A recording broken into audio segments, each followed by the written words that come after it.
This is the Maronite Rite. This is the Maronite Rite of today. Okay, it looks kind of like the Novus Ordo. Okay, it is the mass that has been reformed somewhere in the 70s. And I'm going to show you what the rite was before the Novus Ordo of today. Now this is the Maronite Rite before that. It looks almost completely different. I mean, he's facing ad orientem. He's consecrating the Eucharist, a little bit differently. A little bit. So, I mean, that's a big difference. But you want to see something else? He's turned around, giving the blessing just to show that he's facing ad orientem. But look at this. This is something I've never seen before in the modern Maronite Rite. See, this is what's happening. All the instruments of the altar are incense. The priest holds the chalice and the paten inverted over the rising incense clouds. Then he blesses the host and prays, O the tithes of thy faithful servants, do thou now likewise accept the gifts here presented by these thy servants, which thou have chosen, and do offer for the love of thee and to the honor of thy holy name. Yeah, this is not like the Maronite Rite of today, because as far as I know, Maronites don't do this anymore. And I'm going to show you other things that the Latin Rite has done to the Eastern rites, and why Eastern Catholics need to call for a reform to the Novus Ordo, because it's not just affecting us as the Latin Rite Catholics, it is affecting all of the rites, and this is evidence of that. Now, this is the Chaldean Rite, which is practiced in most areas.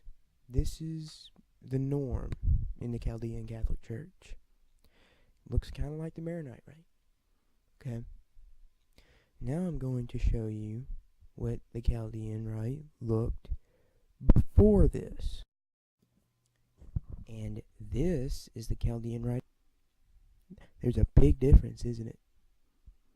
See, he's facing towards the altar. And then he turns around for the people at certain points. Looks a lot different, doesn't it? Now, I do give Chaldeans credit for this. They are much better off than the Maronites, due to the fact that there are some places that are offering the Maronite Rite before the whole versus populuming and all that. There are still areas that offer it before the reforms happened. There are, I'm pretty sure, efforts to try to de-Latinize it in certain aspects. But you see, look how much has changed. It's a big difference. That one thing is a huge difference. And the thing is, a lot of Chaldeans no longer use the chapel veil, which the Syrian Church of the East does. It's ridiculous. Let's continue. Now, this is the Syrio-Malabar Rite. This is the rite of St. Thomas the Apostle. Now, you can notice the priest is facing versus populum. And what they're supposed to do is they're supposed to face versus populum, and then they face ad orientem for the Anorpha and other communion prayers. But a growing trend nowadays is that they face versus populum only. I mean, you can look it up on YouTube. Now, most of them you'll find they do face versus populum and ad orientem. They alternate like they're supposed to.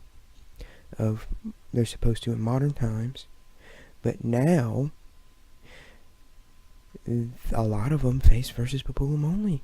It's because of our Latinization. I'm going to show you what they look like before this. And this is the Syrio-Malabar Rite of the past. You see, he's facing Ad Orientem. Let me show you something else. Still facing Ad Orientem. And he's still facing Ad Orientem. See, there's no there is no alternating between. There's none of that.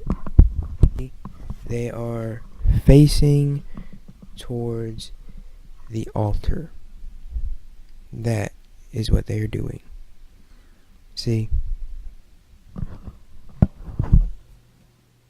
So why, you may ask, why am I bringing this up? Why am I talking about this? It's because what has happened is people are defending Vatican II and its changes to the liturgy and its changes of all that, even though Vatican II never meant for Latin or Ad Orientem or kneeling for communion or any of that to go away. It was the call for a liturgical reform that went way too far, and it ended up hurting all the other rites. That's what happened. And you can see in the Syriac family, that's what happened. You can't defend that.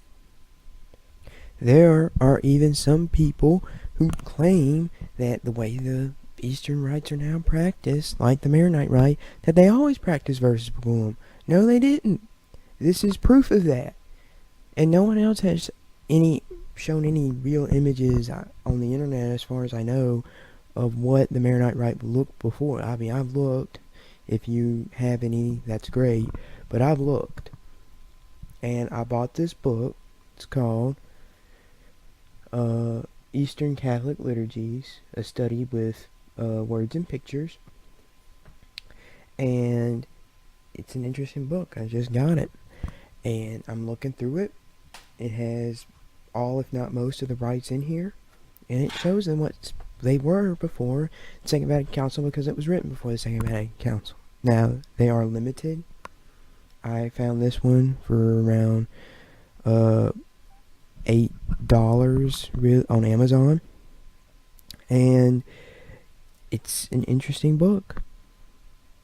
But when you have people coming out and defending the changes made to the liturgy, they don't know how far it went, how far it came, because the people don't see the difference in the Maronite rite or the Novus Ordo anymore. They don't. It is because they look so similar now. And they do. They have been Latinized worse than they've ever been. And I think part of the reason why these Latinizations are occurring in India, I can't say, but I think I know why for the Maronite and the Chaldeans. It's because a lot of them are immigrating over here in the West. And they're adopting practices, and bishops in the West don't like the Eastern rites. I mean, this is historically proven. A lot of the Byzantines weren't allowed in the U.S. to marry and then become priests. They weren't truly allowed to practice their Eastern heritage, and that's part of it.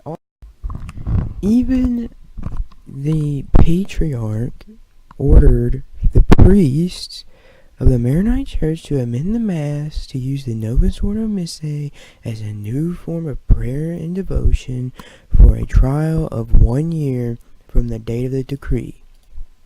Shortly after the decree was issued, hostilities broke out in Lebanon, and His Beatitude and Eminence, Cardinal, I'm not even going to try to pronounce that, prolonged the experimental year for a further indefinite period. Moreover, to free the clergy of the Maronite Church for more independent work of ministering to those who had suffered as a result of the upheaval in Lebanon. His Beatitude ordered a postponement of a decision, making meetings, respecting church procedures, some future date when the country was once more at peace.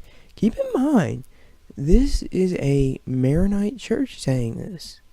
That yes, they said for a year in 73 to use the Novus Ordo.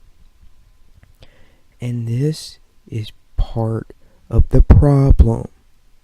This is. You can't deny it. It is because they had that liturgy, and eventually they just adapted it to look more like the Novus Ordo so that they can make everyone happy. And that's what happened with the Syrian Malabar Rite as well. It's the same thing that happened.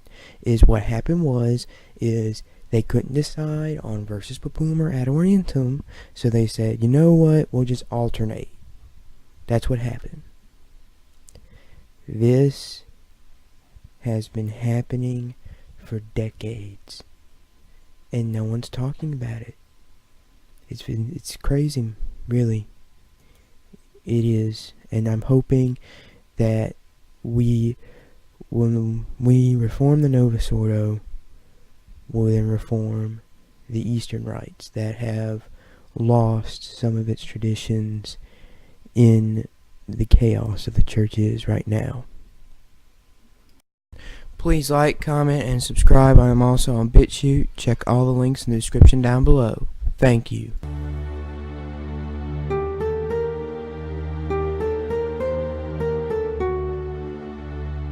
The Orthodox churches and the churches of the East still carry on their liturgy in that mystical fashion. There is chanting, there is the use of the different languages which are not spoken languages.